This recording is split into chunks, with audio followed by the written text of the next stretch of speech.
Once upon a time, in a land far away, there lived a prince who wanted to marry a princess. He wanted a true princess, someone with grace and kindness and noble spirit. So he traveled far across the world, over wide oceans and rocky mountains, through dark forests and endless deserts to find her. The prince met hundreds of rich and glamorous royal ladies. They wore golden crowns, glittering with jewels, and lived in huge castles and marble palaces. They dressed in fine silks and velvets and threw feasts and dances in his honor. But not one of them seemed to him to be a true princess. There was always something about them that was not as it should be.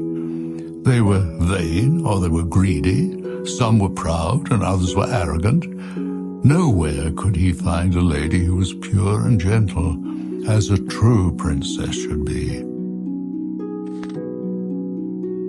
So he came all the way home again to his kingdom. The people rejoiced, for they loved their prince. But he was sad. He sat on his lonely throne, wondering if he would grow old before he found the lady he dreamed of. One evening, a terrible storm blew up, shaking the sky with thunder and lightning and stirring the forests with violent winds. The rain poured down, people shuttered their doors and windows, and small creatures shivered with cold and fear in their burrows.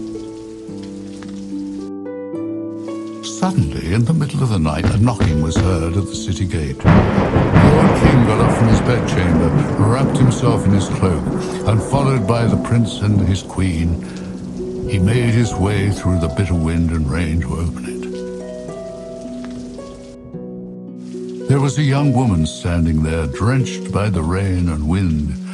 The water ran down from her hair and her clothes, into the toes of her shoes, and out again at the heels.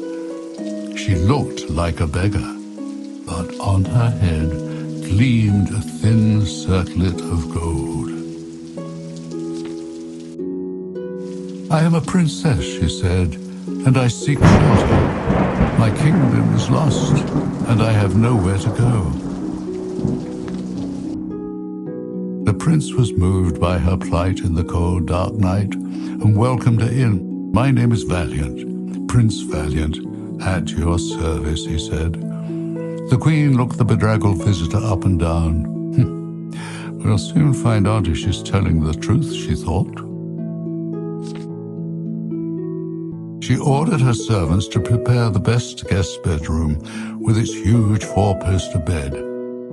At the very bottom of this bed, the queen laid a tiny pea. On top of it, she put 20 mattresses as plump and springy as marshmallows. Then her maids brought 20 quilts stuffed with the softest swan's down. On top of these, they laid 20 silk pillows filled with gossamer and clouds. The princess climbed up the huge mountain of bedding and had to lie there all night. All through the long night, she tossed and turned. No matter how she lay, something hard was digging into her. By morning, her skin was sore and bruised, and she was exhausted from lack of sleep. Pale and tired, she came down to breakfast with the king, the queen, and the prince. They asked how she had slept. "I thank you for your hospitality," the poor princess said, "but I'm afraid I could not sleep a wink. I scarcely closed my eyes all night. I was lying on something terribly hard, and I'm now black and blue all over my body." Because of this, they knew that she was a real princess. Only a true lady of the noblest blood could be sensitive enough to feel a tiny pea through 20 quilts, 20 mattresses, and 20 pillows. The prince was overjoyed. He had fallen in love with her from the first minute he'd seen her. even when her hair was wet with rain and her clothes damp with mud.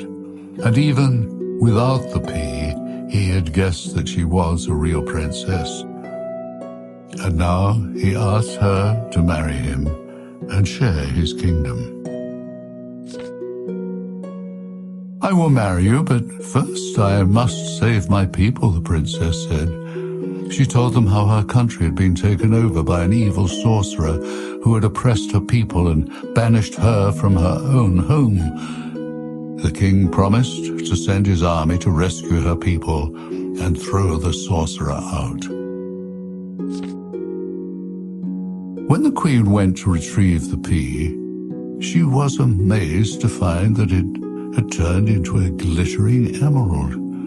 Oh, not only is she a true princess, but she has fairy blood running through her veins, the queen thought. The emerald pea was set into a crown for the royal wedding, where it shone like a star over the princess.